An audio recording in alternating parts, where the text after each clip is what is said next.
Bonsoir à tous et bienvenue dans Les Incorrectibles. Alors cette semaine, j'ai encore le plaisir de recevoir un nouvel invité que j'apprécie beaucoup, même si on peut ne pas être forcément d'accord.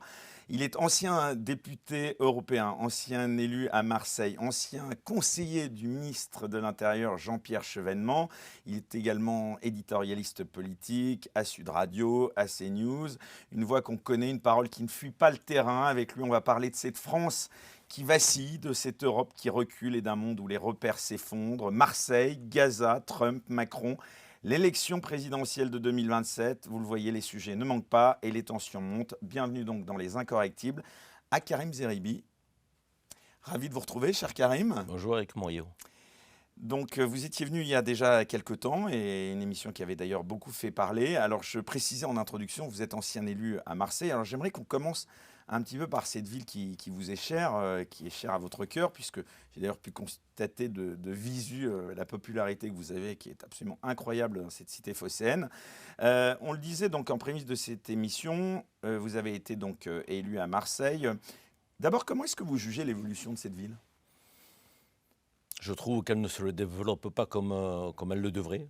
J'aime beaucoup Marseille. Je crois que cette ville possède des atouts naturels, je dirais, incontestables.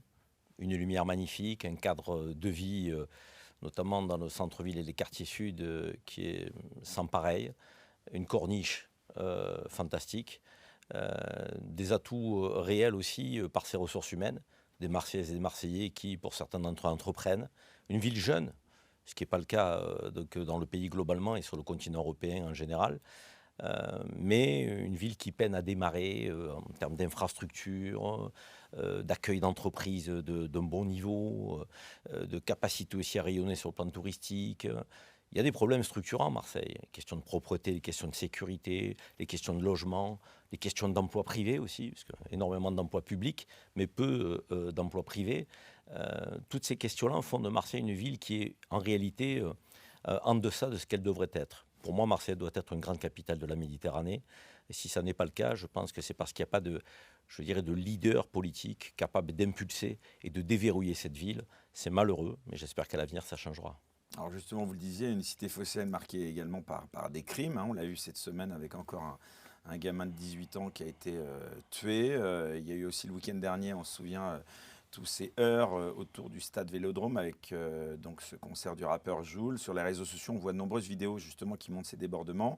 On voit notamment le pillage de la boutique de l'OM. On y voit également donc des individus qui essayent de rentrer sans billet de force dans l'enceinte.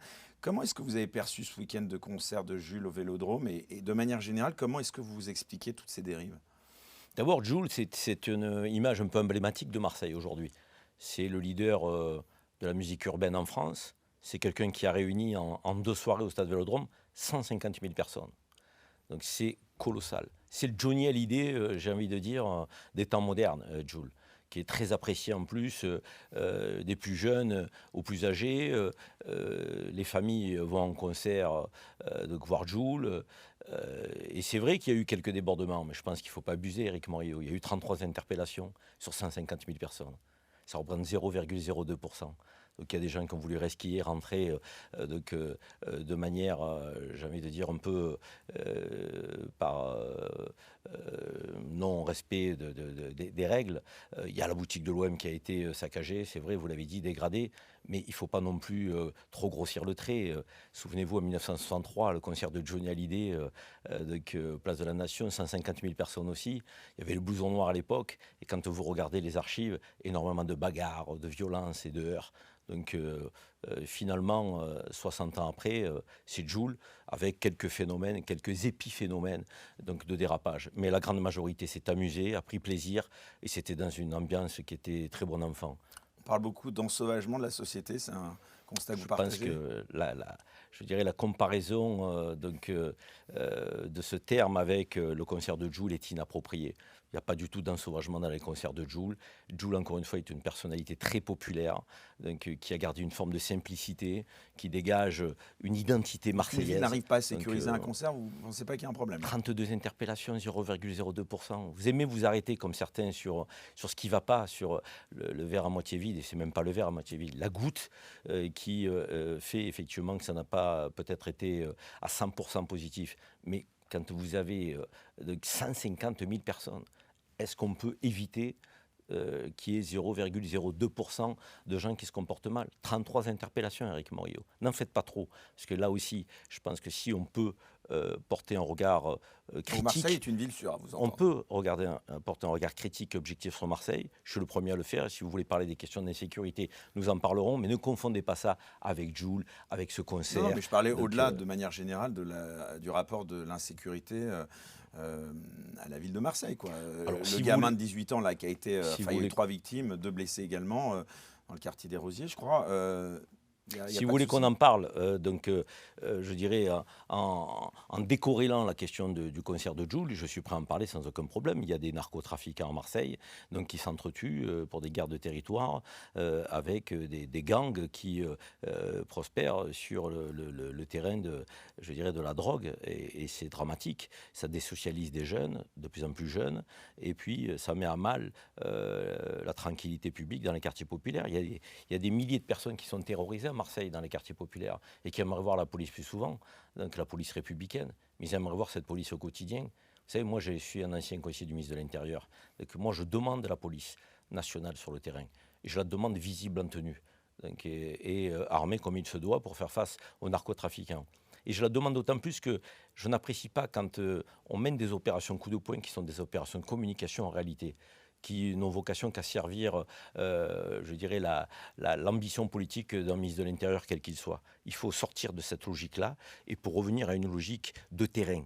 La logique de terrain, c'est plus d'enquêteurs, c'est plus de renseignements et c'est plus d'opérationnels en tenue dans les quartiers populaires.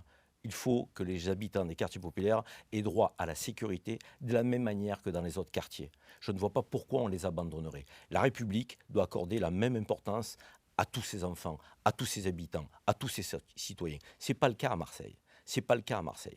Et c'est un déficit de présence de la police nationale, qui est en nombre insuffisant, mais c'est un déficit aussi de présence de la police municipale. Même si ce n'est pas le rôle de la police municipale, de manière structurante à lutter contre la drogue, quand vous avez moins de 500 policiers municipaux à Marseille, pour une ville de 870 000 habitants, c'est largement insuffisant. Il faut une police, là aussi, donc formée, bien dotée en matériel, qui arpente les rues, en patrouille, qui sécurise les Marseillaises et les Marseillais, qui leur permettent d'aller et venir en toute tranquillité. Je vous le dis souvent, la première des libertés en République, c'est d'aller et venir en toute tranquillité, en toute liberté. Donc, et aujourd'hui, ça n'est pas le cas. Alors, dans certains quartiers, à Marseille, dans certaines rues du centre-ville, à certains moments de la journée, mais cette problématique, elle est nationale aujourd'hui. Donc, on ne peut pas laisser le terrain libre. Il faut qu'il y ait de l'autorité républicaine, pas de l'autoritarisme synonyme d'injustice, pas taper sur tous les jeunes des quartiers ou des banlieues, pas stigmatiser une population plutôt qu'une autre, lutter contre les délinquants. Et peu importe leur couleur de peau, leur origine, leur lieu d'habitation. Moi, c'est contre la délinquance que je veux que nous luttions, pas contre une communauté ou un segment de la population française. Alors, je le disais justement en introduction, j'ai pu constater par moi-même d'ailleurs votre popularité localement, puisqu'on s'est retrouvé au détour d'un hommage à Bernard Tapie en tant que victorieux, je le précise, parce que les gens ont tout de suite fait un amalgame avec la politique, mais en tout cas, j'ai pu voir à quel point vous étiez populaire. Aujourd'hui, vous êtes inéligible, je crois, suite à une décision de justice. Oui, une décision de justice vous la qui est considérez tombée... injuste, cette décision, parce qu'on sent quand même que cette tentation, peut-être, vous l'avez, non, de revenir en politique, et notamment dans cette ville qui vous est si chère. Il y a deux questions dans votre question. Permettez-moi d'y répondre. D'abord, mon inéligibilité. Je n'ai aucun tabou à en parler et je vous remercie de poser la question. Je suis inéligible pour 6 000 € d'abus de biens social d'une société de communication que j'avais à l'époque où je faisais l'émission Les Grandes Gueules sur RMC. On m'avait demandé de créer une société pour facturer mes honoraires dans cette émission. Et on m'a reproché 6 000 € d'ABS entre octobre 2013 et décembre 2013. Et pour ces 6 000 € d'ABS, peine complémentaire, il est écrit dans le réquisitoire, 5 ans d'inéligibilité. Surtout que vous aviez eu en premier instant, je crois, moins en plus. 3 ans. Et comme je suis innocent dans cette affaire, donc je suis allé en appel et on m'avait averti que la Cour d'appel d'Aix-en-Provence vous êtes condamné, donc n'était pas totalement... en tout cas, la justice a considéré que vous savez, il y a pas mal de gens condamnés qui pour ça crient donc leur innocence. Sur l'inéligibilité, vous considérez que c'est injuste aujourd'hui ce qui... c'est totalement injuste, c'est disproportionné. Combien d'élus qui ont tapé dans la caisse ne sont pas inéligibles? Moi, je n'ai pas tapé dans la caisse. Moi, j'ai tapé dans la caisse de ma société, qui est le fruit de mon travail, à hauteur de 6 000 €. et on m'inflige une peine complémentaire de 5 ans d'inéligibilité. Vous ne trouvez pas que c'est un peu sévère?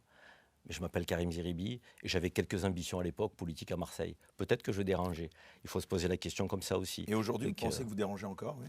je ne sais pas si je dérange aujourd'hui. En tout cas, j'ai une liberté de parole et de ton donc, que je m'accorde parce que je n'attends pas qu'on me la donne, cette liberté. Moi, j'ai la tête levée, je suis quelqu'un d'optimiste, je vais de l'avant. Donc, je ne suis pas quelqu'un qui se morfonde à la victimisation. En revanche, je vous le dis clairement, et je le dis à ceux qui nous écoutent, je n'ai plus d'ambition politique.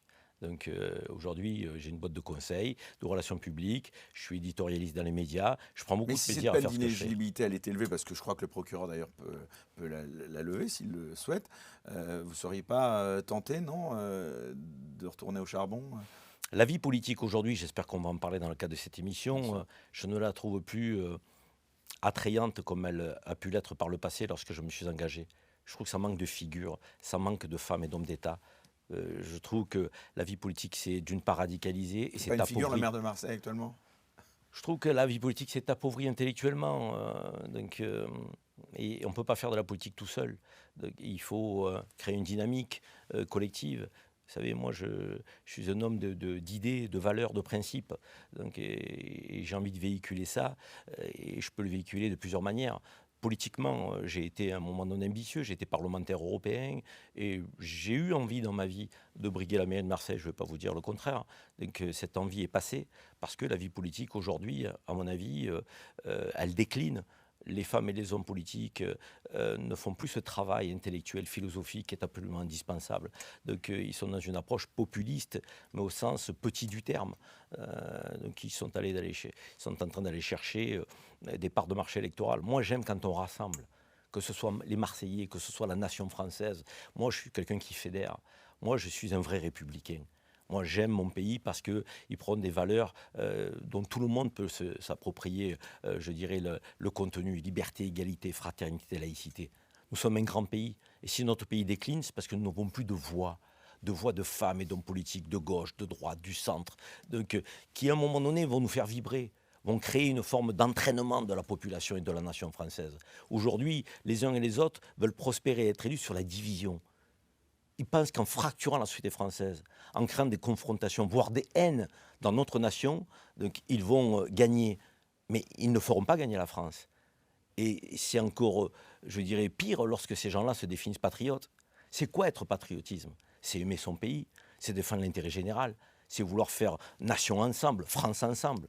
Quand vous voyez des gens qui se prétendent patriotes et qui divisent la société française en permanence, qui trient les Français sous le sceau de leurs origines, de leur couleur de peau, de leur religion, c'est insupportable. Ces femmes et ces hommes ne sont pas des femmes et des hommes d'État. Ça n'est pas vrai. Ce sont des petits hommes politiques. Et je peux vous donner des exemples. On peut évoquer les sujets de société. C'est dramatique parce qu'on fait diversion. Les vrais problèmes structurants du pays, économiques, sociaux, services publics, sécurité, on en a parlé, la voix de la France dans le monde, l'Europe telle qu'elle se construit. On a des enjeux colossaux. Allons à l'essentiel. Portons un projet pour la France, mais pour la France qui rayonne. La France qui rayonne dans le monde, pas pour une France rétrécie, rabougrie, qui se replie sur elle-même. Donc, et je trouve que la classe politique n'est pas au niveau, Éric Morillo. Et je le dis sans prétention aucune. On va en parler de cette classe politique et notamment de politique justement. Il y a une dizaine de jours a fuité un rapport sur les frères musulmans et l'islamisme politique en France. D'abord, est-ce que vous en avez lu des extraits? Qu'est-ce que vous en avez pensé? C'est en tout cas un rapport qui a suscité un tollé. Alors je l'ai lu parce que j'aime parler de ce que je connais. Contrairement à certains élus LFI. Ouais, j'aime porter une analyse sur ce que je lis et décliner ma pensée. Il est dit dans les premières pages de ce rapport, je suis convaincu que vous l'avez lu aussi, que gravitent autour des frères musulmans 400 personnes. Écoutez bien ce que je vous dis, Éric Morillo. Le rapport sur les frères musulmans qui a fait tant parler et qui crée une forme de, je dirais, de paix nationale avec des médias, des politiques qui en font leur chou gras, dit ce rapport, c'est pas Karim Zeribi qui le dit, dans les premières pages, que le réseau dit des frères musulmans réunirait 400 personnes. Vous savez combien il y a de musulmans en France, Éric Morillo? Il dit pas que ça. Hein. Vous savez combien il y a de musulmans en France? 9 millions. Vous savez à combien équivaut en pourcentage 400 personnes? 0,004%. Vous pensez aujourd'hui qu'il est absolument indispensable de faire la une des médias et de voir des politiques faire campagne pour leurs intérêts personnels plus que pour les intérêts de la France pour 400 personnes? Vous pensez qu'aujourd'hui, nous n'avons pas les moyens, avec les services de renseignement, de mettre hors d'état de nuire 400 personnes si on estime qu'elles sont dangereuses pour le pays? Vous pensez aujourd'hui que de parler de 400 personnes qui appartiennent à un réseau dit des frères musulmans, donc nous ne portons pas une forme de stigmatisation et d'amalgame sur ces 9 millions de musulmans, car la confusion, elle est toujours présente, elle est toujours sous-jacente, les choses ne sont jamais claires. On dit qu'ils immergent la société, qu'ils l'infusent. Or, moi, je n'ai jamais vu de manifestation de musulmans en France voulant importer quoi que ce soit de préceptes musulmans. Je les vois plutôt pointés du doigt, ciblés en permanence. Et lorsqu'il y en a un qui se fait tuer dans une mosquée, sauvagement, de manière ignoble, on ne parle pas d'attentat. Et on ne voit pas le ministre de l'Intérieur aller auprès des fidèles dans cette mosquée. On le voit aller à la préfecture dans les Cévennes, mais pas à la Grand-Combe, à la mosquée, auprès des fidèles pour leur dire « la République doit protéger l'ensemble de nos compatriotes, musulmans y compris. » Il n'a même pas été les voir. Vous pensez que c'est normal? Vous pensez que c'est normal quand ce même ministre de l'Intérieur nous parle du voile en permanence, en faisant en sorte que nous puissions penser que toutes les femmes qui portent le voile dans notre pays sont sous l'emprise d'un père ou d'un grand frère, donc qui les tyranniserait? Vous pensez que c'est normal que ce rapport dont il est dit, c'est pas moi qui le dis, que 400 personnes forment, j'ai envie de dire, le gros des frères musulmans, puisse impacter 9 millions de Français de confession musulmane qui respectent les règles de la République et les principes de laïcité? Moi, personnellement, j'appelle ça de la petite politique, de la basse politique. Mais de la basse politique qui ne sert pas le pays, qui le fracture plus qu'il ne l'est. Or, nous avons besoin de tout le contraire. Le rapport, il parle d'un projet politique organisé, structuré, avec des relais dans l'éducation, les mosquées, les associations. Avec 400 personnes. Avec 400 personnes. Vous êtes sérieux, là? Non, mais à un moment, il faut arrêter de nous infantiliser. Je veux dire, moi, je veux qu'on lutte contre l'extrémisme, le fanatisme, et plus encore, contre le terrorisme. Mais sans instrumentaliser les Français. Et sans amalgamer la communauté musulmane. Parce que les premières victimes du terrorisme dans le monde, ce sont les musulmans. Les premières victimes aujourd'hui donc de l'image du terrorisme dans le monde, c'est les musulmans qui la prennent de plein fouet. Les premiers qui sont suspects lorsque un jeune va demander un emploi avec une petite barbe, la fille qui est à l'université brillante, qui a respecté la République toute sa vie, qui porte un foulard, ces gens-là aujourd'hui ne sont pas considérés comme des Français. Ils sont considérés comme des ennemis de la République. Vous trouvez ça normal? Mais vous pensez sérieusement que notre pays, que la grandeur de notre pays, que le rayonnement de notre pays doit se rabaisser à de tels raccourcis, à de tels amalgames? Mais c'est grave. La France est malade aujourd'hui. Elle est malade aujourd'hui de l'absence de femmes et d'hommes politiques qui ne disent pas clairement « Nous allons lutter contre tous les extrémismes, de la même manière. Mais nous ferons en sorte qu'il n'y ait aucune confusion avec l'immense majorité des femmes et des hommes qui pratiquent telle ou telle religion. » Mais c'est toujours les mêmes qui sont pointés du doigt. Et vous savez, vous me connaissez un petit peu, vous voyez dans les médias la parole qui est la mienne. Je refuse la victimisation. Et quand on dit, oui mais regardez, le terme islamophobie a été inventé donc pour qu'on ne critique pas l'islam. Mais vous vous rendez compte, ce terme qui est né en 1910, d'un administrateur colonial français qui a inventé le mot islamophobie pour dire les humiliations qui touchaient la communauté musulmane pendant la colonisation française, qui a été repris par des chercheurs britanniques dans les années 50 et qui a été repris dans les années 80 par des chercheurs français, tels Vincent Gesser, pour ne citer que lui. Et on nous explique aujourd'hui que ce terme aurait été inventé par les frères musulmans récemment pour que nous ne puissions pas critiquer l'islam. Mais intellectuellement, Éric Montréau, le compte n'y est pas. On ne fait pas le travail historique. On ne fait pas le travail, je dirais, qu'on doit faire quand on est une femme ou un homme politique français aujourd'hui. On doit dire, on peut critiquer toutes les religions, mais il y a de l'islamophobie dans le pays, comme il y a de l'antisémitisme, comme il y a un racisme anti-blanc. Et on ne doit pas faire de compétition. On doit combattre l'islamophobie, l'antisémitisme, le racisme anti-blanc de la même manière, avec la même force et la même détermination. Ce n'est pas ce que notre pays fait aujourd'hui. C'est intéressant que vous reconnaissiez, parce qu'il n'y en a pas beaucoup, comme vous, avec votre profil, qui reconnaissent qu'il y a un racisme anti-blanc. Mais pourquoi le racisme a des frontières? Vous pensez que le racisme, c'est toujours dans un même sens? Donc mais ça vous choque quand l'humoriste là, Mustapha El Atrassi, bon, on ne va pas en parler beaucoup, mais a fait une séquence qui a fait beaucoup parler là, sur les réseaux sociaux. Même Marion Maréchal a annoncé qu'elle saisissait le procureur. Où il a parlé des Gouers, là. Je ne sais pas si vous avez vu cette petite séquence. Je n'ai pas vu, mais permettez-moi de parler avec vous de choses plus importantes pour la nation française et de ne pas m'arrêter sur la sortie de l'un ou de l'autre, sinon on ne s'en sort plus. D'ailleurs, c'est un peu le drame dans la manière dont on traite l'actualité aujourd'hui. On va aller chercher un humoriste, qu'un citoyen, une citoyenne sur les réseaux sociaux, on va expliquer qu'il faut débattre de cela dans la société Enfin, française. vous entendez, tout va bien. Vous qui défendez justement les quartiers populaires, est-ce que quand même vous pourriez pas être Je ne défends pas les quartiers que populaires. certains réseaux islamistes peuvent s'en servir comme terrain d'influence? Éric Morillo, vous essayez de m'enfermer dans une case. Ouais. Non, pas du Ce tout. procédé, je le connais. Pas du tout, pas du tout. Je défends les quartiers populaires. Pourquoi vous ne les défendez pas, vous? Ben justement, c'est bien pour ça. Non, mais pourquoi vous dites vous défendez? Nous Non, mais- devrions tous défendre les quartiers populaires, comme nous devrions tous défendre les Bien Français qui victimes d'insécurité, où qu'ils se trouvent. Comme nous devrions tous défendre la République de la même manière, avec la même force, la même détermination. C'est pas Karim les Zeribi premières qui est défenseur victimes des de ces quartiers réseaux, populaires justement, parce vous qu'il le s'appelle disiez. Karim et qui serait issu des quartiers nord. Ne m'enfermez pas. Je refuse non. cette forme de, Ah non, c'est je vous dirais, qui- de qui- mise dans une C'est case. vous qui avancez ces sujets aussi. Donc. Mais j'amasse tous les sujets. Moi, je défends, je vous l'ai dit, donc je lutte contre l'insécurité avec un grand I. Bah, le rapport, il ne parle pas que de l'insécurité, il parle d'une mouvance islamiste qui ne respecterait pas l'égalité homme-femme, qui instrumentaliserait le Mais voile, qui tiendrait un discours combattons-la, parfois antisémite. combattons-la. Mais peut-être qu'on ne va pas la combattre avec des tambours et des trompettes sur les plateaux télé en faisant croire effectivement Non, mais le port du que voile les dans l'espace 400 public, personnes, par exemple. que les 400 personnes donc, qui sont révélées dans ce rapport, encore une fois, je le répète, 400 personnes nous faisons des débats publics à des heures de grande écoute pour 400 personnes. Mais moi, je pourrais vous parler aussi de Mais sujets dénoncez tout qui le temps pourraient les nous amalgames, interpeller. est-ce que ce n'est pas un mot justement pour éviter de nommer les choses? C'est exactement le même logiciel que l'islamophobie. Est-ce que c'est pas nous interdire de critiquer l'islam? Non, monsieur. Pointer du doigt les choses, ça n'est pas faire état de détournement, de diversion. Dire qu'il y a de l'islamophobie, c'est pas dire qu'on ne peut pas critiquer l'islam. C'est dire qu'il y a des musulmans aujourd'hui ciblés, attaqués, insultés, des femmes à qui on arrache le voile sur la voie publique, des mosquées qui sont incendiées, taguées. Ça, c'est la réalité. Et ça s'appelle l'islamophobie, que ça plaise ou pas. Parce que sur le spectre de la vie politique française, je trouve honteux des socialistes, en passant par les centristes et par certaines personnalités de droite, extrême droite, je ne suis pas surpris, qui ne daignent pas utiliser le terme islamophobie, qui rentrent dans un jeu, là encore une fois, qui serait celui de dire mais c'est les frères musulmans qui l'ont inventé. Je vous ai prouvé tout à l'heure que ce mot n'était pas né avec les frères musulmans.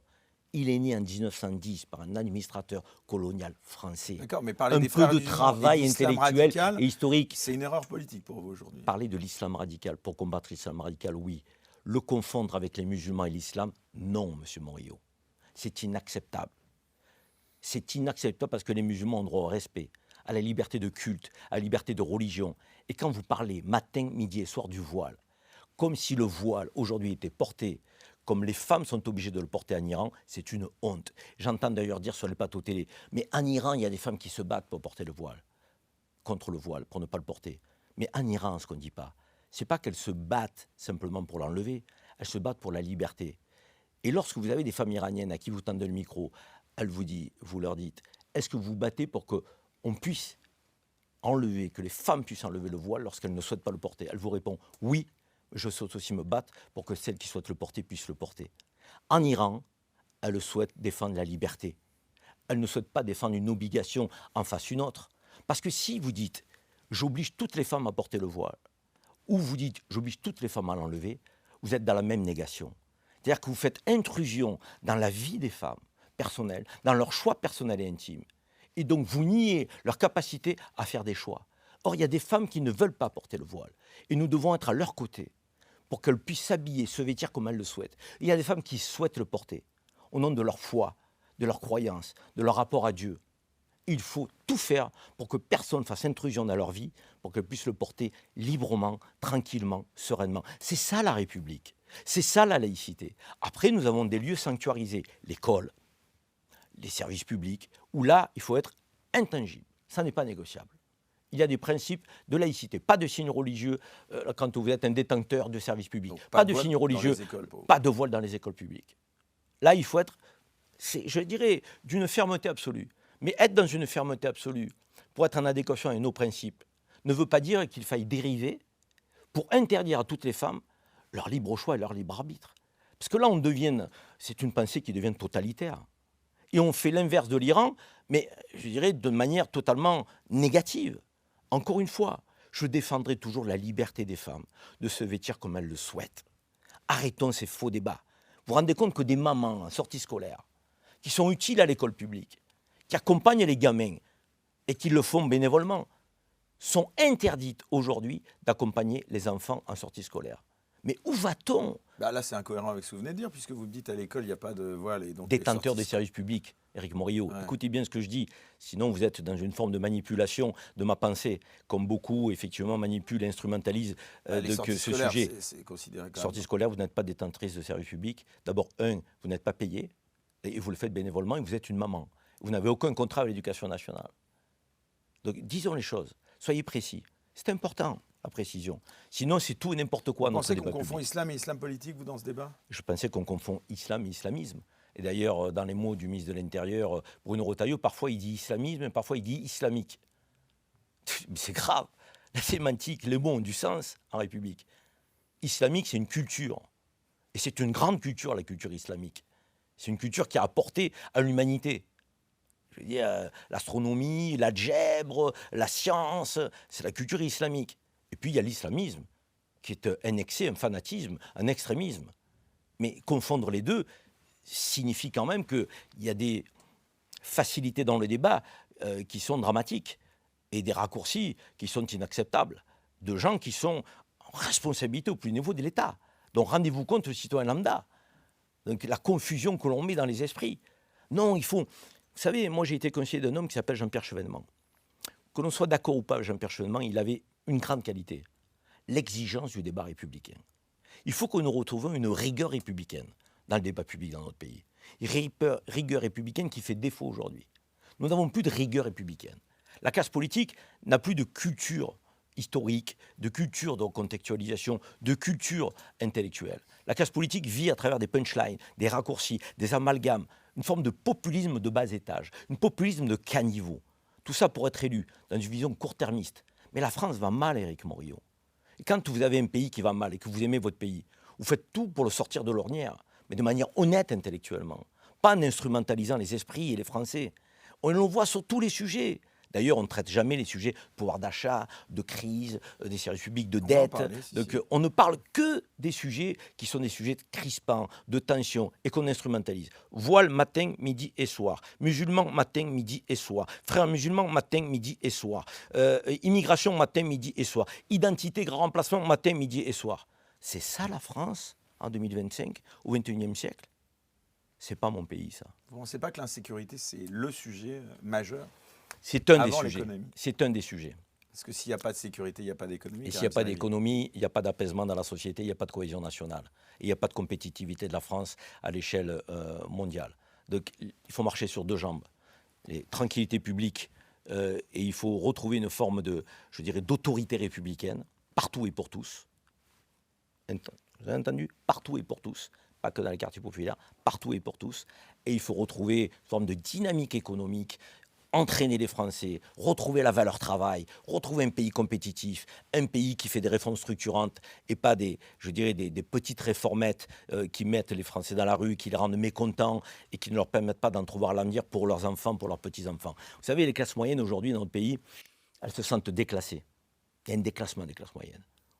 Pour les classes moyennes, on vit moins bien aujourd'hui qu'on ne vivait il y a 25 ans. Et les classes populaires s'affaiblissent aussi. Ça, c'est une vraie question. Et donc, il faut qu'on se pose la question, comment on recrée de la confiance dans le pays? Comment on recrée de l'espérance? Il faut réformer. Il faut un capitalisme social. Il faut, je dirais, ne pas opposer le progressisme social à la compétitivité économique. Moi, sur le plan du logiciel politique, je trouve qu'il n'y a pas de modèle en France. Il y a les libéraux d'un côté, qui sont des libéraux, j'allais dire, un peu par doctrine, et qui ont des dogmes, et puis il y a le tout État-providence de l'autre. Mais tout ça est, de mon point de vue, révolu. Il faut arriver à faire en sorte que l'État soit là pour les plus faibles et que nous ayons des mécanismes de solidarité. Pas d'aumône, de solidarité. La solidarité, ça n'est pas l'aumône. La solidarité, ça a vocation à remettre les femmes et les hommes en souffrance et en décrochage debout pour qu'ils deviennent autonomes, libres, qu'ils s'émancipent des aides d'État. Et puis de l'autre côté, il faut donner de la respiration aux entreprises, notamment aux petites, moyennes entreprises et aux ETI, aux artisans, aux commerçants, qu'il faut distinguer des grandes entreprises. Je vous donne un chiffre. Vous avez aujourd'hui 200 milliards d'aide publique aux entreprises dans notre pays. On cherche de l'argent. Il y a 55 à 60 milliards de ces 200 milliards qui sont attribués aux grandes entreprises internationales, qui n'ont pas besoin de ces allègements et qui ont déjà des fiscalistes, des juristes pour leur permettre de payer très peu d'impôts. Donc il faut faire en sorte de distinguer ces grandes entreprises de l'immense partie des autres entreprises qui sont des TPE, des PME. Moi, par exemple, je soutiens les TPE, les PME, les ETI, les artisans, les commerçants de notre pays. Ils paient trop de charges. Ils sont trop imposés. On leur met le pied sur la tête. Il faut leur donner de la respiration. Ces gens-là payeront mieux si on leur dit on baisse les charges. Il faut une contrepartie contractualisée. Vous payez mieux vos salariés. Et vous investissez dans votre outil de production, dans votre entreprise. Parce que l'État aujourd'hui n'a pas à les ponctionner à ces entreprises quand on a un État suradministré avec des agences qui ne servent à rien et nous finançons des choses qui ne sont pas efficaces pour le pays. Donc moi j'aimerais voir les femmes et les hommes politiques plutôt que de nous parler d'un rapport qui concerne 400 personnes, de voile matin, midi et soir, d'immigration, d'identité, de grand remplacement. J'aimerais qu'on se concentre sur ça. Et vous savez pourquoi ? Parce que si on se concentre sur ça, que les Français gagnent mieux à la fin du mois, vivent mieux, que le pays est plus compétitif, que nous rayonnions plus que nous le faisons sur le plan économique et social, avec des mécanismes plus vertueux, la cohésion nationale sera plus forte. On cherchera moins le bouc émissaire, on cherchera moins le fautif. Parce que si vous voulez qu'on parle d'immigration, on peut en parler. Alors, on va parler d'immigration, mais avant cela, j'aimerais qu'on parle un petit peu de rapport quand même diplomatique de la France avec certains pays, notamment l'Algérie. Comment est-ce que vous voyez aujourd'hui la colère de certains Français qui voient que la France se fait malmener diplomatiquement par l'Algérie ? J'aimerais bien avoir votre ressenti là-dessus. Je vais le dire à tous ceux qui nous écoutent. La diaspora algérienne, c'est une des plus anciennes en France. Et c'est une des moins organisées. Toutes les autres diasporas se sont organisées depuis des années, avec des clubs, des conseils, des associations. Vous avez le CRIF, le Conseil représentatif des institutions juives de France. Tout le gouvernement va au dîner du CRIF chaque année. Le CRIF donne de la voix régulièrement et en faveur de la communauté juive en France, soutient assez souvent les politiques menées par le gouvernement d'Israël. Je n'ai entendu personne critiquer le CRIF sur ses positions. Je n'ai entendu personne dire aux représentants du CRIF « Est-ce que vous n'êtes pas plus israélien que français ?» Je n'ai entendu personne dire à Meir Habib, ancien député, qui critiquait la France quand elle prenait des positions sur la scène diplomatique contre le gouvernement d'Israël. Je n'ai entendu personne dire à Meir Habib « Mais Meir Habib, vous critiquez la France, votre pays, et vous défendez Netanyahou comme si vous étiez son conseiller ou comme si vous étiez un député de la Knesset. » Je n'ai jamais entendu. Je n'ai jamais entendu en son temps les médias ou les observateurs critiquer Patrick Devedjian, paix à son âme, qui était un fervent défenseur de l'Arménie. Donc, et d'autres Français d'origine arménienne, élus aujourd'hui, ont pris le relais pour revendiquer son attachement à l'Arménie. Je n'ai jamais entendu qui que ce soit critiquer ceux qui ont des origines italiennes, polonaises, hongroises. Nicolas Sarkozy, qui a souvent fait, je dirais, la démonstration qu'il était fier d'être d'origine hongroise. Quand c'est Karim Zeribi, ça pose problème. Non, mais c'est vrai que sur Boualem Sansal, il y a eu quand même... C'est curieux. Il y a une réaction de part qui était épidermique quand même. C'est curieux. Je vais vous dire pourquoi c'est curieux. Parce qu'en fait, ce qu'on reproche à la diaspora algérienne, on ne le reproche pas aux autres diasporas. Ce qu'on reproche à Karim Zeribi, on ne le reproche pas à Meir Habib. Ce qu'on reproche donc, à la diaspora algérienne, qui est fière d'être française et fière de ses origines algériennes, on ne le reproche pas aux autres diasporas.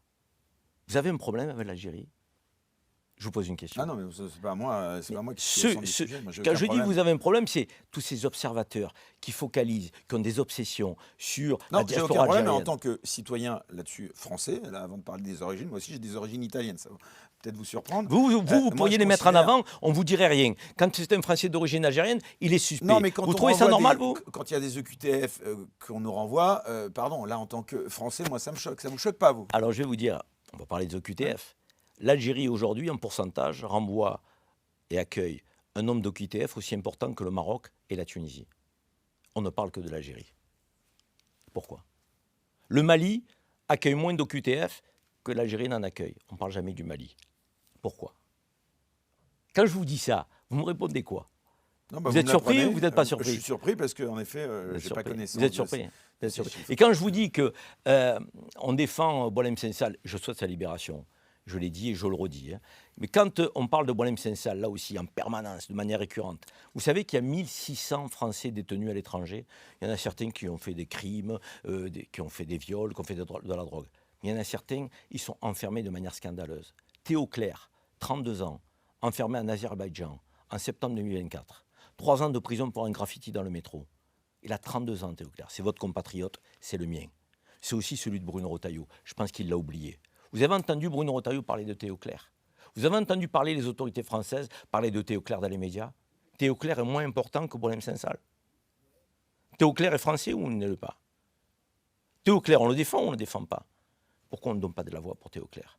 Pourquoi on donne la voix pour Boualem Sansal? Vous savez qu'on a des Français enfermés en Iran aujourd'hui? Vous savez qu'on a des Français Et donc, vous avez enfermés... accès, je crois qu'il n'y avait pas accès à ces statistiques, moi, je suis un peu surpris. Elles sont publiques. D'accord.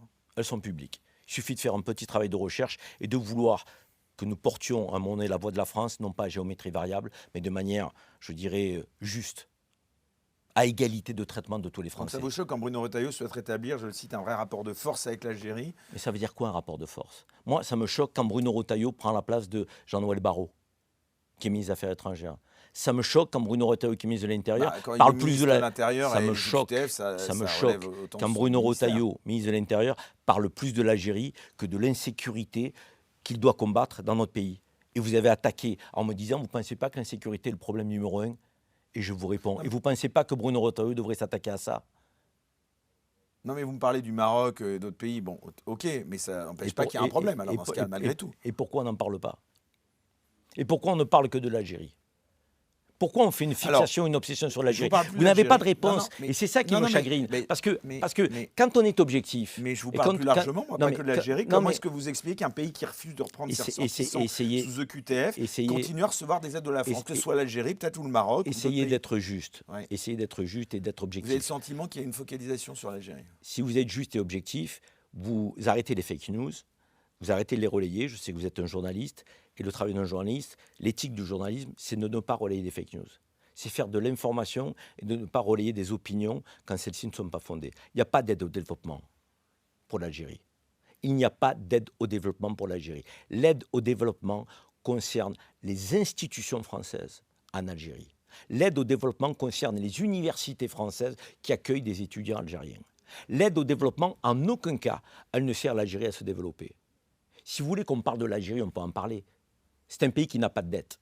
C'est le 7e producteur de pétrole, de gaz. C'est le 17e producteur de pétrole au monde. C'est le pays qui a 2 millions d'universitaires, qui a 98% de sa population scolarisée à l'école élémentaire. C'est le plus grand pays d'Afrique en superficie, donc, et le 10e plus grand pays au monde. C'est la 24e puissance militaire. Vous voulez qu'on fasse une comparaison? 75% de la population algérienne a moins de 35 ans. Et Éric Morillo, 10% du gaz français et du gaz qui provient d'Algérie. 27% du gaz européen, du gaz qui provient d'Algérie. On a 11 milliards d'échanges entre la France et l'Algérie. On en a 21 milliards entre l'Italie et l'Algérie. Alors que nous, Français, nous étions le premier partenaire commercial. On est relayé derrière aujourd'hui. 21 milliards Italie, Algérie. 11 milliards France, Algérie. Alors que nous étions le premier partenaire commercial. Quand vous écoutez Michel Bizac, qui est le président des entreprises françaises installées en Algérie, ça fait 19 ans que Michel Bizac est en Algérie. Il est le directeur général d'une société qui s'appelle Les Pages Maghreb. Michel Bizac dit stop, arrêtez de nous parler de 0,5% d'OQTF. Quand nous avons autant d'enjeux avec l'Algérie, quand on aime la France, on ne crée pas des tensions superficielles. On essaie de régler les problèmes intelligemment, par les voies de la diplomatie. Donc les relations entre Paris et Alger, vous pensez qu'elles peuvent se normaliser dans les prochains mois? On a atteint un point de non-retour. Oui, elles peuvent se normaliser, à une condition, que le président de la République reprenne la main, que le ministre des Affaires étrangères reprenne la main, vous nomme peut-être médiateur, que la voie de la diplomatie reprenne la main, et qu'on arrête d'instrumentaliser la relation à des fins politiques. Mais moi, je suis... Demain, Emmanuel Macron vous disait, Karim Zeribi, est-ce que vous pouvez nous aider pour normaliser ces rapports? Moi, je suis un ancien parlementaire européen. Moi, je suis français, d'origine algérienne. Moi, je veux créer des ponts quand certains veulent élever des murs. Si on me dit, Karim Zeribi, vous étiez membre de la Commission des Affaires étrangères au Parlement européen, on voudrait effectivement que vous soyez celui qui va essayer de réchauffer la relation avec d'autres, est-ce que je jouerai ce rôle? Mais pour l'Algérie et pour la France, je le jouerai. Pour la France et pour l'Algérie, je le jouerai. Je suis en cohérence avec ce que je suis, avec ce que je fais. Quand la diaspora algérienne se réunit en France, ce n'est pas pour crier sa haine ou sa rancœur de la France. C'est pour dire que nous sommes fiers d'être Français et fiers d'être d'origine algérienne. C'est pas beau ce message? Il n'est pas fort ce message dans le contexte? Il est plus important aujourd'hui de dire que nous sommes attachés au réchauffement, à l'apaisement de ces deux nations, plutôt que de dire que l'Algérie, c'est un régime, c'est un État voyou, qu'on va mettre en place un rapport de force. Mais de quoi parle-t-on? Il faut arrêter avec cette sémantique insupportable. L'Algérie, ça n'est plus un département français. C'est une grande nation indépendante, avec qui les États-Unis travaillent, la Russie travaille, l'Italie travaille, l'Allemagne travaille. Mais c'est quoi l'influence? Il faut parler de respect, il ne faut pas parler d'influence. On n'attend pas une influence au profit d'acteurs comme la Russie, la Chine ou la Turquie. On n'attend pas que la France ait de l'influence. On attend que la France occupe la place qu'elle doit occuper en tant que grand pays de l'Union européenne, avec une diaspora algérienne composée de 4 à 5 millions de personnes en France. Nous n'avons qu'une aspiration, voir les deux pays se reparler, se respecter, parler d'égal à égal, aller vers une relation de respect et de confiance. C'est ça que nous voulons entre la France et l'Algérie. Alors quand on me dit, oui, mais Karim Zeribi, est-ce qu'il n'est pas douteux? Karim Zeribi, ses enfants ne sont pas allés faire l'armée en Algérie comme les enfants de certains, qui sont allés dans un pays qui n'est pas celui de la France, et qui agissent aujourd'hui dans une armée coloniale, qui éradique un peuple. Je pense à personne en particulier. À Israël? Je dis que c'est une réalité. Aujourd'hui, il y a un droit international qui est bafoué. Israël, donc dites les choses comme moi. C'est le gouvernement d'extrême droite de Netanyahou. Si l'Algérie se comportait comme Israël, et si des membres de la diaspora algérienne allaient garnir les rangs de l'armée algérienne, qui occupait, colonisait, éradiquait quelque peuple que ce soit, mais ce serait la fin du monde en France. On nous chasserait. On serait déchus de notre nationalité. On aurait des débats matin, midi et soir. Ce qui est accepté pour les uns est mis en doute pour les autres. Moi, je refuse la République à géométrie variable. Je refuse que l'on montre du doigt la diaspora algérienne comme, je dirais, une diaspora qui poserait problème. La diaspora algérienne aujourd'hui, Éric Morillo, les médecins, les avocats, les chefs d'entreprise, les ingénieurs qui la composent, les agents de sécurité, les femmes de ménage, s'ils n'étaient pas là, s'ils n'agissaient plus dans notre pays, s'ils s'arrêtaient de contribuer au développement de notre pays, l'hôpital serait largement affaibli, l'économie française largement pénalisée. Il faut le dire. Vous avez 40% des taxis aujourd'hui qui sont algériens en Île-de-France. Vous avez 30% des gens qui travaillent dans la restauration, 20% des ingénieurs, 15 000 médecins algériens en France. Et je ne sais combien d'avocats, de professions libérales, d'artisans, de commerçants, tous qui respectent la France, mais qui aiment aussi l'Algérie, leur pays d'origine, le pays de leurs parents, de leurs grands-parents, le pays des racines familiales, et qui ont envie d'une chose, que la France et l'Algérie se reparlent, se respectent, travaillent ensemble, entrevoient l'avenir. Mais aussi, ils ont envie, ces Algériens, que la France fasse état de reconnaissance de l'histoire, de cette histoire douloureuse, et qu'elle ne fasse pas état de repentance. On n'attend pas d'excuses de la France vis-à-vis de l'Algérie, on attend une reconnaissance de l'histoire. Il y a des historiens aussi, aujourd'hui, qui ont fait un travail considérable, de 1830 à 1962, et qui ont séquencé la présence de la France en Algérie. Quand en 1830, la France mit le pied sur Sidi Ferruche, à la demande de Charles X, vous allez aller sur le même terrain que Jean-Michel Apathy, et qu'il y a 3 millions d'Algériens, et quand en 1870, 40 ans après, vous n'avez plus que 2 millions d'Algériens, où est passé le million? On peut en parler sans hystérie, en dépassionnant le débat, avec recul, regarder notre histoire en face. Quand vous avez eu des mouvements de revendication algériens, de liberté, de citoyenneté, qui ont été persécutés, massacrés, le 8 mai 1945, nous fêtions en France la capitulation nazie avec nos amis alliés, qui avait permis de battre l'Allemagne hitlérienne. Dans le même temps, à Guelma, Sétif, Khelata, en Algérie, des mouvements pacifistes pour l'indépendance, pour la liberté de l'Algérie, étaient réprimés. Des milliers d'Algériens tués. Le 8 mai 1945, en France, nous fêtions la liberté. En Algérie, on l'a refusée. C'est ça l'histoire de la République française. Et on doit en parler, la regarder en face. On ne nous l'a pas appris à l'école, à nous tous, enfants de la République française. On a nié cette partie de l'histoire en pensant que si on condamnait la colonisation, on allait condamner les pieds noirs. Mais foutaise. Il y a des pieds noirs qui vivaient bien avec les Algériens, qui se respectaient, qui s'appréciaient, qui étaient même en fraternité. Mais il y avait des colons qui maltraitaient les Algériens, sous le code de l'indigénat, qui les traitaient de manière scandaleuse. Et on avait un gouvernement français, colonial.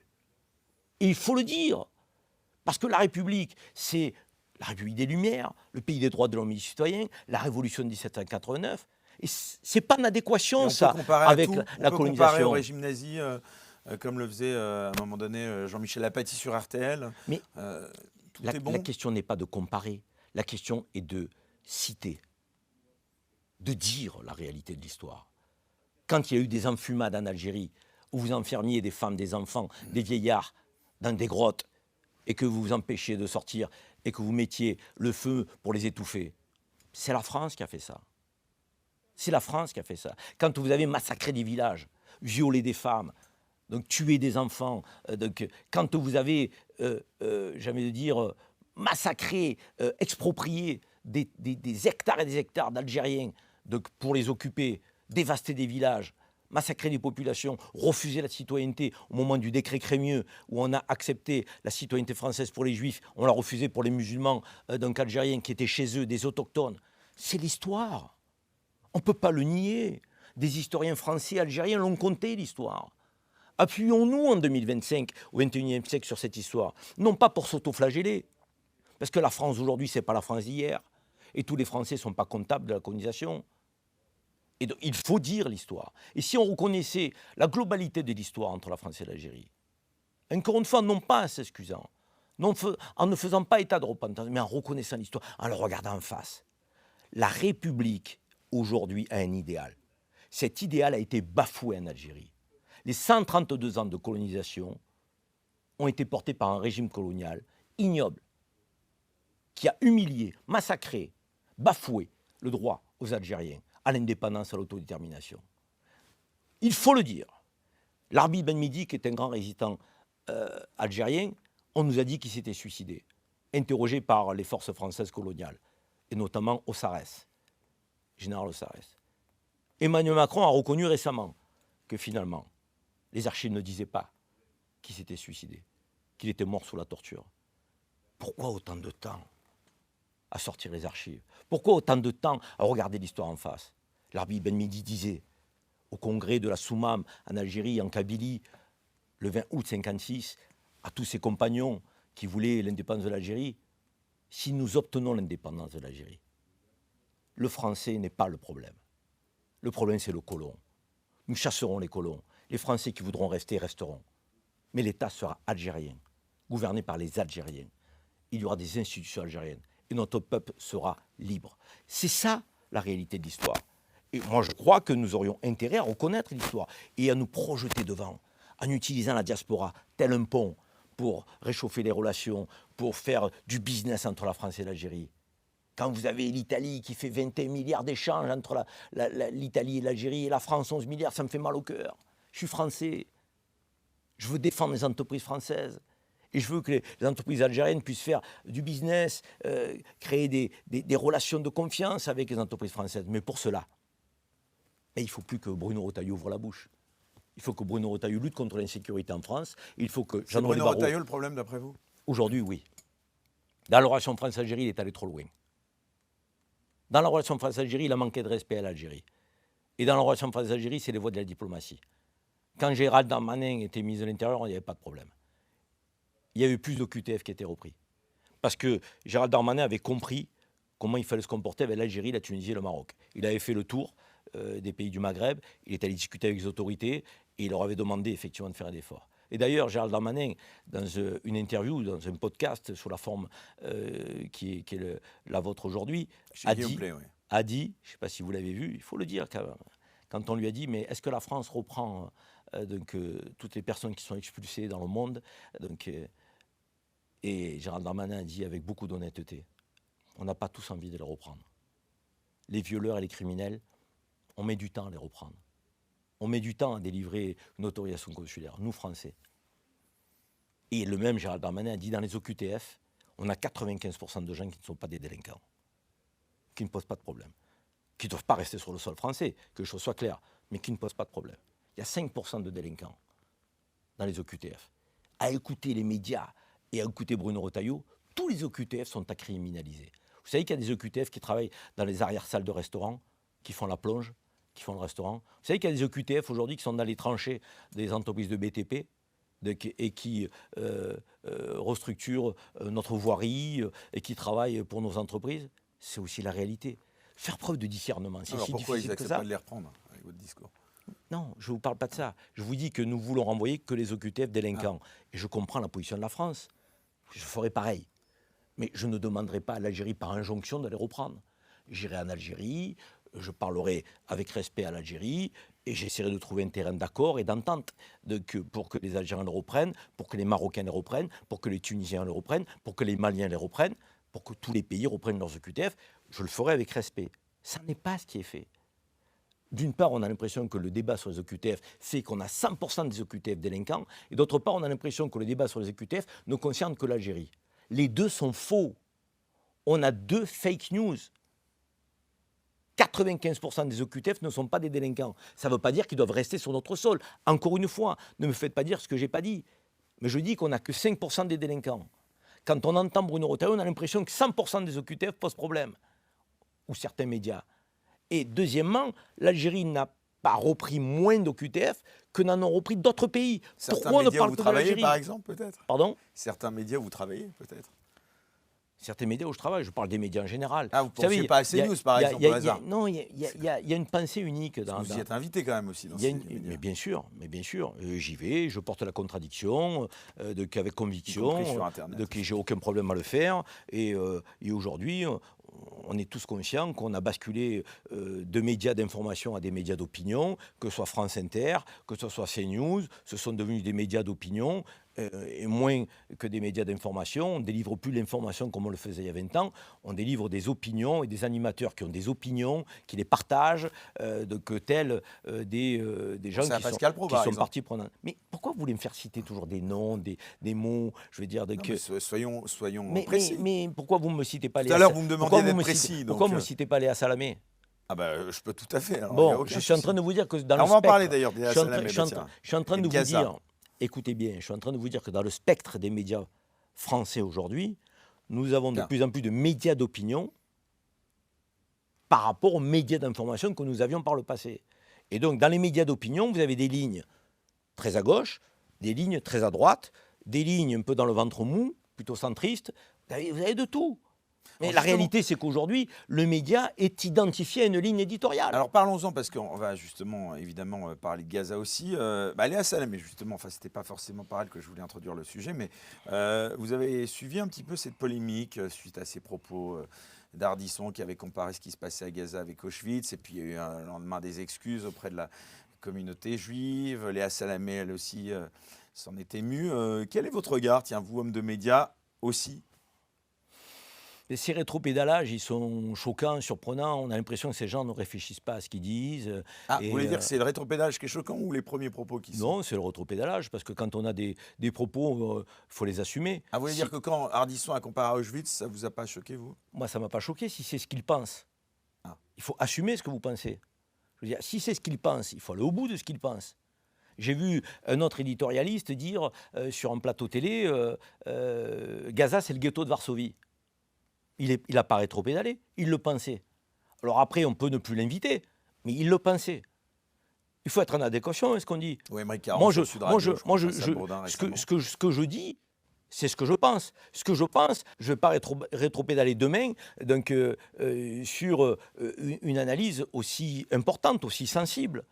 Donc, à un moment donné, il faut être en phase. Vous voulez dire qu'il savait très bien ce qu'il disait, Ardisson, par exemple? Et bien sûr qu'il savait très bien ce qu'il disait. Et puis, encore une fois, vous savez, sur cette question d'Israël et de la Palestine, moi, je vais vous dire une chose très claire. J'en ai assez. Lorsqu'on critique le gouvernement d'extrême droite de Netanyahou, que l'on donne le sentiment que l'on critique les Israéliens dans leur globalité ou la communauté juive. Moi, j'appelle quand même, à un moment donné, là aussi... On sait qu'on n'a plus le droit de dénoncer quoi que ce soit moi, j'appelle à de l'honnêteté intellectuelle. Netanyahou Ça n'est pas le représentant des Juifs dans le monde. Et encore moins le représentant des Juifs en France.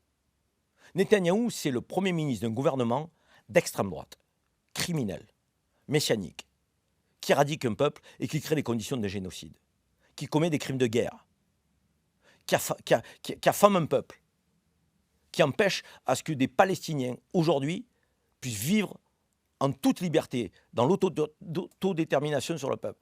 Netanyahou, c'est celui qui déporte une population. Et encore une fois, les mots ont du sens. Est-ce que Netanyahou veut chasser les Palestiniens de leur territoire? Oui ou non? Soyons factuels. La réponse est oui. Quand vous chassez contre leur volonté des habitants de leur territoire, qu'est-ce que vous faites? Vous les déportez. Il les déporte, les Gazaouis. Est-ce que Netanyahou commet des crimes de guerre? Est-ce qu'en face, on a une armée reconnue qui possède autant de puissance militaire que n'en possède l'armée israélienne? La réponse est non. Est-ce que Netanyahou tue des civils, des femmes, des enfants, des vieillards? Est-ce que Netanyahou, aujourd'hui, bafoue le droit international? Est-ce que Netanyahou, aujourd'hui, a un mandat de la Cour pénale internationale? On va vous dire que c'est des victimes collatérales, que c'est des boucliers civils.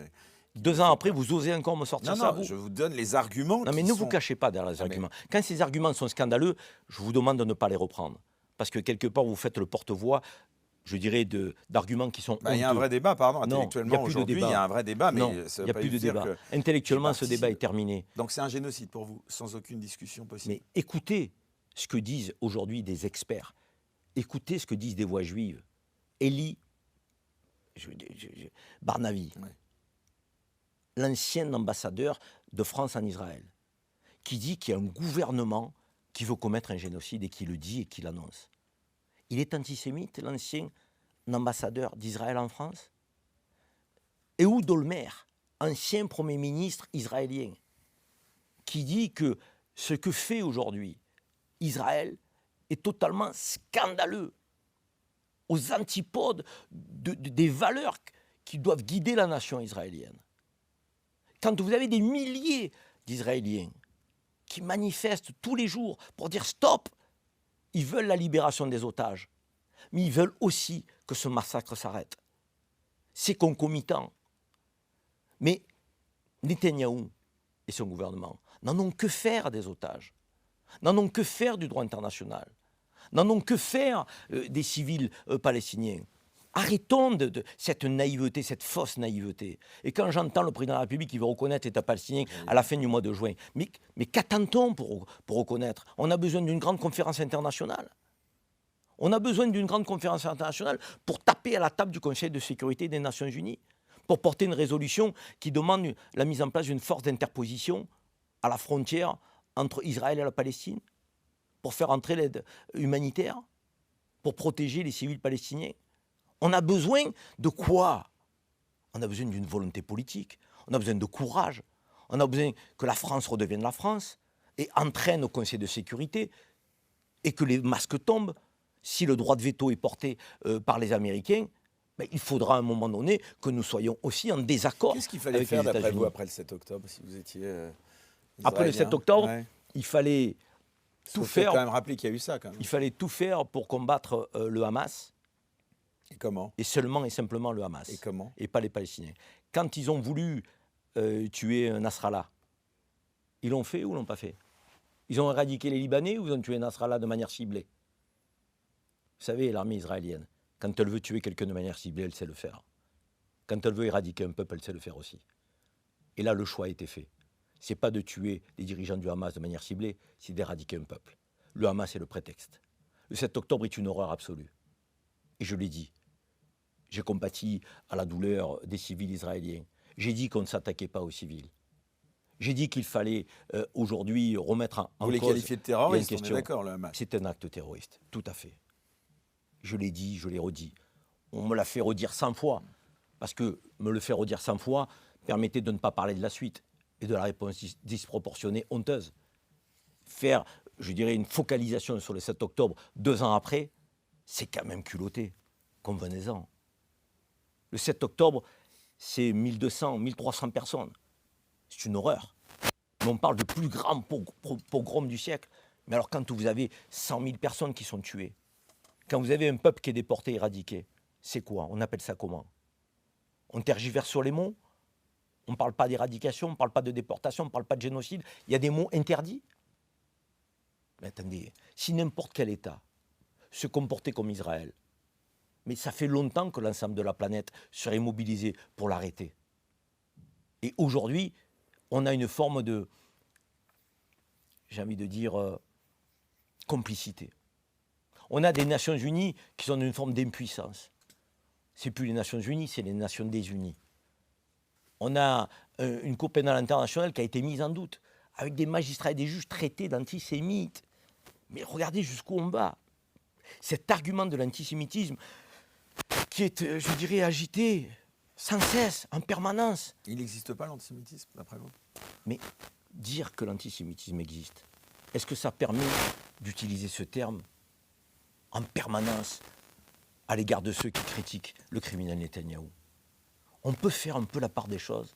On peut combattre l'antisémitisme, le vrai, et puis derrière, donc, s'accorder à dire que Netanyahou est un criminel qu'il faut arrêter immédiatement et que ça n'a que trop duré. On peut faire les deux ou on ne peut pas.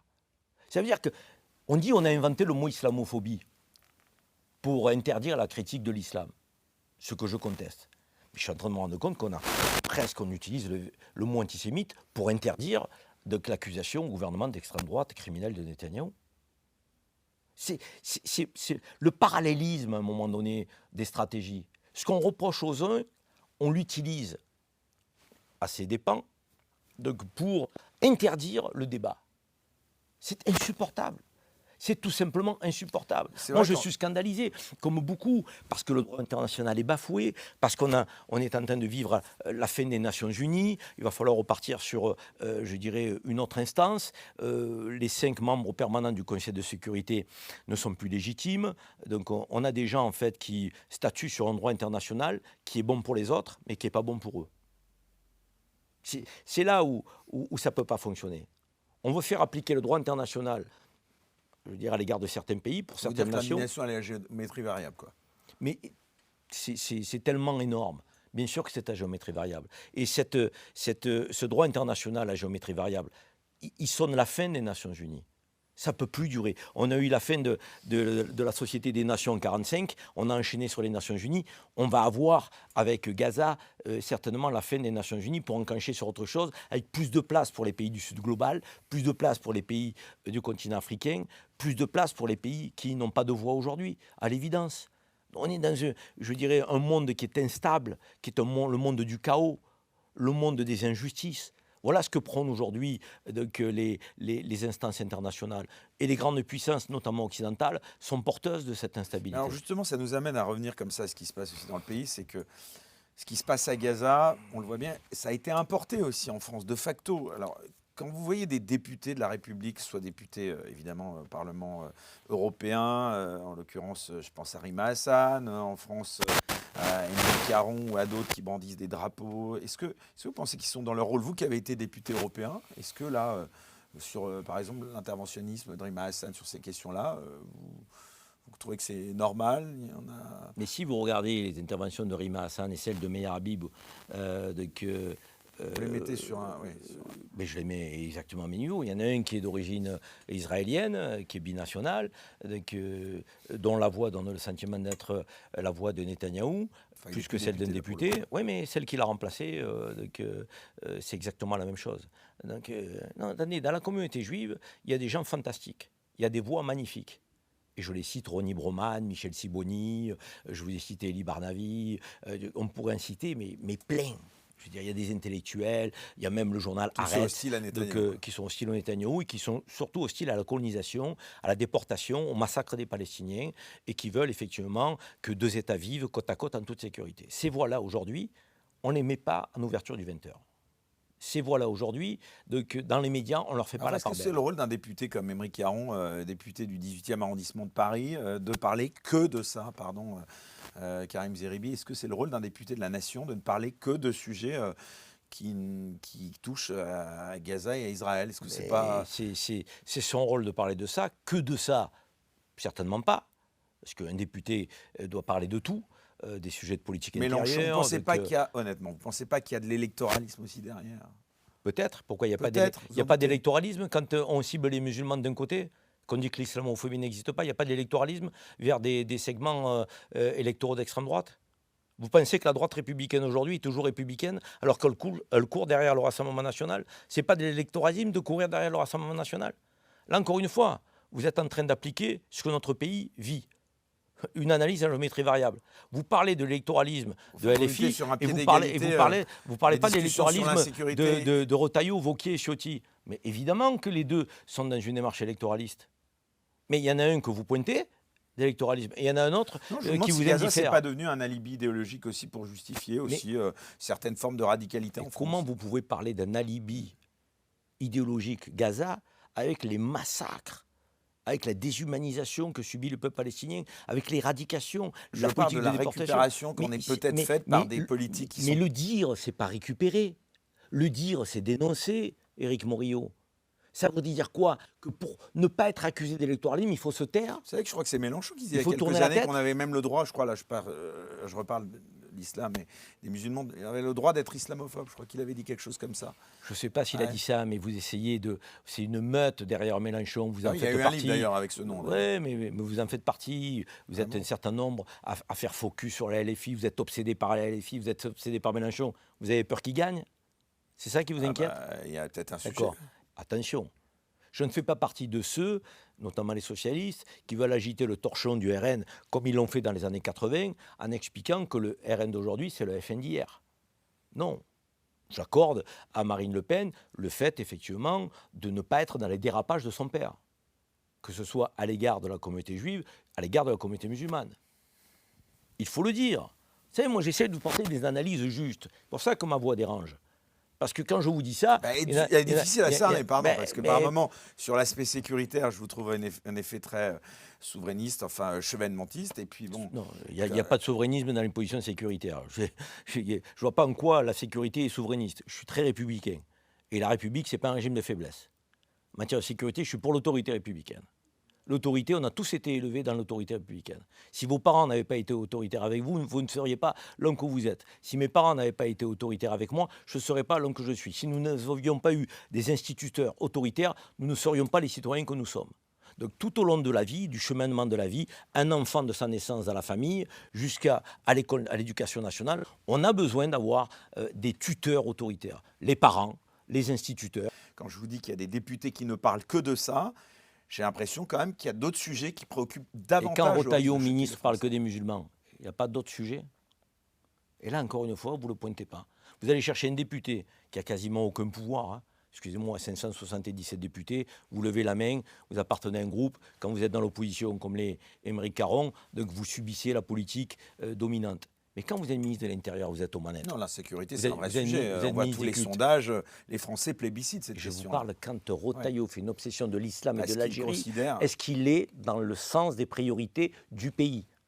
en tout cas, Je vous excusez-moi, pose la eh ben, question. en tout cas, les Quand enquêtes ça d'opinion fait 6 mois, lui donnent 8 plutôt mois. raison. Mais Pardon, non, Karim mais Zerbi, il non, n'a jamais été mais aussi non. populaire. Il vient de gagner la L'homme présidence le du plus Parti populaire aujourd'hui dans le républicain. pays, c'est Dominique de Villepin. Qu'est-ce que vous me racontez? Non, non, non, non. Justement, Mais il si, a perdu le plus populaire, c'est Dominique de Villepin. Sondage après sondage.